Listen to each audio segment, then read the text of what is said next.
जय हिंद, नमस्कार। स्वागत है आपके अपने YouTube चैनल स्टैंड बीपीएससी में। दोस्तों, एक बीटीएससी ने, चूँकि आपको जानकर ये वीडियो पूरा अंत तक देखिएगा, बिहार सरकार का जो आयोग है बीटीएससी, वो पूरी तरह चाह रहा है क्या, किसी न किसी भी तरह जो सीबीटी एग्ज़ाम, वैसे कैंडिडेट जिन्होंने एग्ज़ाम क्वालिफाई कर लिया है, जिनका डॉक्यूमेंट वेरिफिकेशन हो चुका है, उन्हीं को ज्वाइनिंग लेटर मिले और वही सिस्टम में बने रहे। क्योंकि वो पहचान रहा है कि एग्ज़ाम आज के ज़माने में अगर कोई एग्ज़ाम फेस करता है, अगर नॉर्मल चीज़ का भी आप एग्ज़ाम निकालते हैं तो उसका कितना बड़ा कीमत होता है, ये बिहार सरकार आपको साक्ष्य सबूत दे रहा है। ये क्यों मैं बोल रहा हूँ, क्योंकि आप एक एलपीए है 363, ठीक। आप जाकर जहाँ पर केस स्टेटस चेक किया जाता है, पटना हाई कोर्ट, गूगल पर सर्च मारेंगे, वहाँ पर केस स्टेटस डालिएगा 363, ठीक। तो वहाँ पर डालेंगे तो वहाँ पर देखिएगा बीटीएससी ने जो एक्शन डेट 24 अप्रैल, यानी कल 24 अप्रैल है, सॉरी कल 24 अप्रैल था, तो उस 24 अप्रैल का जो एक्शन डेट था उसमें उसने लिमिटेशन कॉन्डोनेशन ऑफ डिले का एक केस किया है, यानी लिमिटेशन एक्ट होता है। बीटीएससी बोल रहा है कि जो कॉन्ट्रैक्ट बेसिस वाले हैं उन लोगों ने समय सीमा का उल्लंघन करते हुए, जब कोई भी व्यक्ति या कोई भी दल जब समय सीमा को मद्देनज़र न रखते हुए वैसे ही डेट पे डेट या वैसे कुछ करता है, जब समय सीमा के अंदर से वो बाहर है, उस कंडीशन में कॉन्डोनेशन ऑफ डिले एक्ट परिसीमा आयोग 1963 का प्रयोग करते हैं। इसमें एक अपवाद सेक्शन है, सेक्शन धारा जो होता है 5, वो सब हम बात करेंगे। पहले समझ लीजिए कॉन्डोनेशन ऑफ डिले, जिसे लिमिटेशन ऑफ एक्ट बोलते हैं, और इसकी पहली बार परिकल्पना 1963 में हुआ था सुप्रीम कोर्ट के द्वारा। और वो नियम क्या है, उस नियम पर हम बात करेंगे, क्योंकि वो नियम यहाँ भी जो है बीटीएससी जो कॉन्टैक्ट बेसिस हैं, जो सीबीटी क्वालिफाई हैं, उन लोगों के लिए जानना जरूरी है। लिमिटेशन एक्ट लगा हुआ है और क्यों लगाया गया, ये सब चीज़ों पर बात करेंगे। देखिए, केस होते हैं दो तरह के या बहुत तरह के, आप देख सकते हैं। एक सिविल केस, क्रिमिनल केस, ठीक। इसमें जब किसी व्यक्ति के अधिकारों का हनन होता है तो हनन के बाद अब कहाँ जाते हैं, उपचार के लिए, और न्यायालय ही इस चीज़ को क्या करता है, उपचार देता है। उसके पास क्या है, वो अधिकार है, उपचार देगा, क्योंकि वो आपके अधिकारों का हनन करता है। आप रीट करते हैं, याचिका दायर करते हैं कोर्ट में, और उस दौरान आपका जो भी रीट फाइल हुआ, और उस रीट फाइल में जो समय सीमा किसी को याद ही नहीं रहा, और जो विपक्ष वाले हैं वो चीज़ क्या करें, उसने देख लिया कि यहाँ पर समय सीमा क्रॉस कर चुका है, तो हम लिमिटेशन ऑफ एक्ट लगा देते हैं। उसने अपील कर दिया, हालांकि अभी एक केस स्टेटस जो है ये पेंडिंग दिखा रहा है। और इसमें क्या होगा, देखिए, लिमिटेशन एक्ट इसलिए लगाया जाता है कि जब समय सीमा का आपने मद्देनज़र ध्यान नहीं रखा, ख्याल नहीं रखा, या किसी कारणवश, बहुत तरह के कारण हो सकते हैं। जैसे मान लो कि अब आप इसमें आपको पेशगी देना पड़ेगा, तो पेशगी देने के लिए आपको क्या करना होगा, या तो आप वहाँ कारण देंगे कि हम बीमार थे, कर्फ्यू लगा था, हमारे पास पैसे नहीं थे। ये सब केसेस में कंडीशन होता है और ये पेशगी देना पड़ता है दोस्तों। अब देखिए, इसमें कोई भी चीज़ आपको बोलने के लिए या कहने के लिए आप कारण देंगे, एफिडेविट लगाकर यहाँ पर देना पड़ेगा, ठीक। चूँकि ये लिमिटेशन ऑफ एक्ट, यानी जो कॉन्डोनेशन ऑफ एक्ट है, ये समझ लीजिए कि जब ये लगता है तो इंटेंशन कोर्ट का जो भी है सुनवाई वगैरह, वो उस पर काम ही नहीं करेगा, रोक लगा देगा।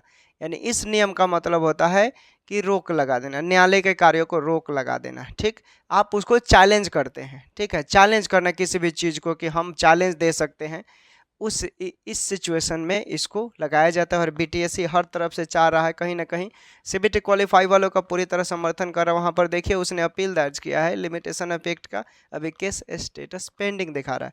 अब देखिए, इसमें एक होता है सेक्शन 5, सेक्शन धारा जो है 5, ये क्या बोलता है कि जिसने भी आपके ऊपर लिमिटेशन ऑफ एक्ट लगाया है, तो सेक्शन 5 के अंतर्गत ये होता है कि आप वहाँ पर आप बचाव के खिलाफ, बचाव के तदर्थ में जा सकते हैं कि हाँ, वहाँ से एफिडेविट के माध्यम से कि हम बीमार थे, पिटिशनर जो थे, या कर्फ्यू लगा था, या पैसे नहीं थे, ये सब कारण देंगे। और वहाँ पर बहुत ही प्रे करना पड़ेगा कोर्ट के सामने आपको, आपके जो भी एडवोकेट होंगे, तभी उस कंडीशन में इसको कोर्ट देखेगा, न्यायालय न्यायाधीश देखेंगे। अगर हाँ देखेंगे कि वो ठोस सबूत है, स्ट्रॉन्ग एविडेंस है और सभी उसके अकॉर्डिंग है, तब वहाँ पर इसको क्रश कर दिया जाएगा और आप इससे कंटिन्यूएशन ऑफ डिले से बच जाएंगे। अब यहाँ पर एक अच्छी न्यूज है सीबीटी क्वालिफाई वालों के लिए कि देखिए कंटिन्यूएशन ऑफ डिले लगाया है, तो जो भी प्रक्रिया, चूँकि केस तो रिजर्व हो चुका है, तो ये अलग से लगाया गया है एलपीए, ठीक है ना। 363 है दोस्तों, इसमें अपील किया गया है, लिमिटेशन एक्ट की बात कही गई है। ये आप जो रिकॉर्ड होंगे, जो आपके एडवोकेट होंगे, आप उसे समझ सकते हैं, उनसे पूछ सकते हैं। चूँकि और जो वादी हैं, ठीक है, क्षमा प्रार्थना करेंगे न्यायालय में, तो जो सेक्शन होता है 5 उसके अंतर्गत इसको क्या किया जाता है, माफ़ करने का भी अधिकार है, ठीक है। इसमें बहुत सारे सेक्शन हैं, आप देखेंगे कि जम्मू कश्मीर संपत्ति को लेकर सेक्शन 18 के तहत इसी विवाद को लेकर किया गया था बहुत पहले, 1900 लगभग 1960 से 70 के बात है, बीच की बात है, वो मामला जब आया था। लेकिन यहाँ पर भी, यहाँ पर सेक्शन 5 की बात हो रही है कि सेक्शन 5 आप condonation of delay limitation of act को क्या करेगा, ये बढ़ा देता है, ठीक है। कोर्ट का इंटेंशन यहाँ पर फिर से जारी हो जाएगा। तो बीटीएससी देखिए हर तरफ से सीबीटी क्वालिफाई वालों का समर्थन कर रहा है कि हाँ यहाँ पर उन लोग का ही नौकरी मिले, क्योंकि वो लोग एग्ज़ाम क्वालिफाई किया है। और जब बीटीएससी चाह रहा है, बिहार सरकार ही चाह रहा है, तो इसमें अब कोई और क्या कर सकता है। लेकिन अभी केस रिजर्व है, ठीक है, केस रिजर्व है, तो इसमें देखिए केस रिजर्व किया गया है, तो यहाँ पर कुछ एक और पॉइंट निकल कर आएगा। चूँकि लिमिटेशन इफेक्ट जो है ये टाइम पीरियड के बाहर है, ठीक ना, अभी जजमेंट तो हुआ नहीं है, तो यहाँ पर जो इंटेंशन होगा, इंटेंशन नहीं लेगा कोर्ट। अब देखिए आगे क्या होता है, चूँकि और हो सकता है विलम्ब हो जाए, चूँकि टाइम पीरियड की बात है, तो टाइम पीरियड का जिसने भी मद्देनज़र नहीं रखा है, जो समय सीमा होता है उसको क्रॉस कर गया है। क्योंकि आपको मालूम है कि कोई भी एलपीए होता है उसका टाइमिंग नहीं होता है, लेकिन एक मिनिमम टाइमिंग जो होता है 45 डे होता है हाई कोर्ट तक। हाई कोर्ट का एलपीए का लेटर पेटेंट अपील का 45 दिन के अंदर जजमेंट देना होता है, नहीं होता है तो आप लिमिटेशन इफेक्ट लगा सकते हैं, ठीक।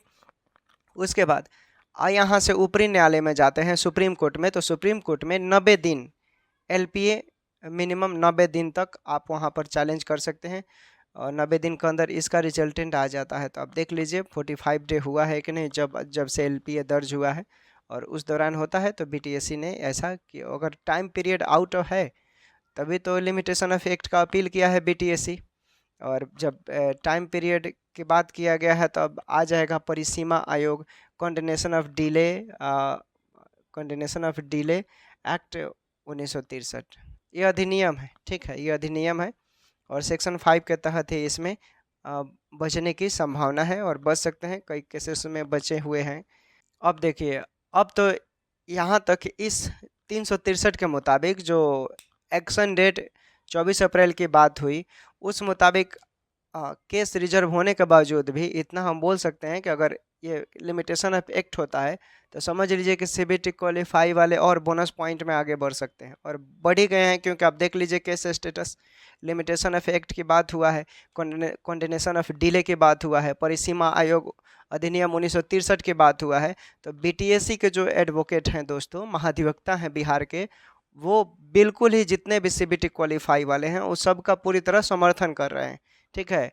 ये वीडियो बनाने का पर्पस यही है मेरा, लो मिलते हैं जो रहता है कि हाँ आपके बेनिफिट के लिए है, सभी के लिए मददगार है, तो यहाँ पर इस चीज़ को बताना चाहिए। हमारे पास उतना समय नहीं आ रहता है कि हम दिन भर आकर ऐसा मतलब फालतू का ऐसे करें।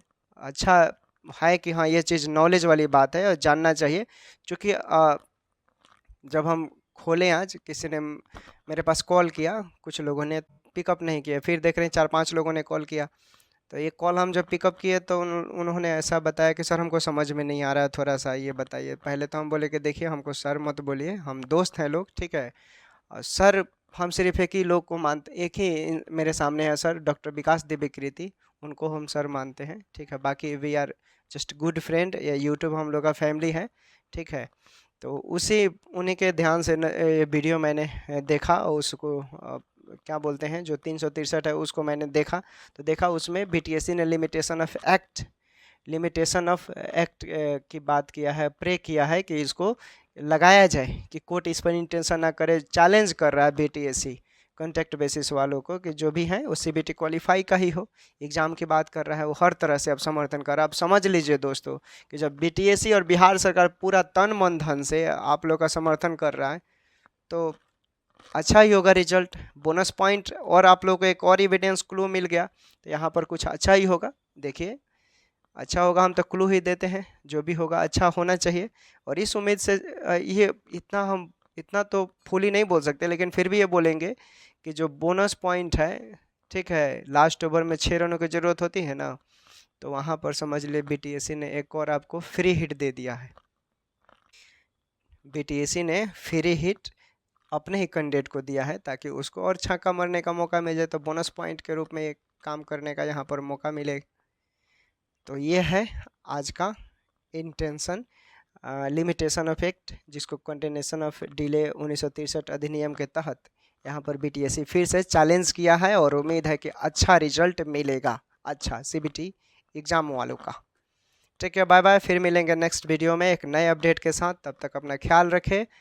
और गर्मी का दिन है दोस्तों, ठीक है, गर्मी का दिन है, खाना कम पानी ज़्यादा पीना है, ठीक, धूप से बचना है, धूप में बाहर नहीं जाना है। अगर कोई काम है तो सुबह चले जाइए, शाम को जाइए, धूप है प्रॉब्लम हो जाएगा, बीमार पड़ जाएंगे। चलिए मिलते हैं नेक्स्ट वीडियो में नए अपडेट के साथ। Take care, bye bye.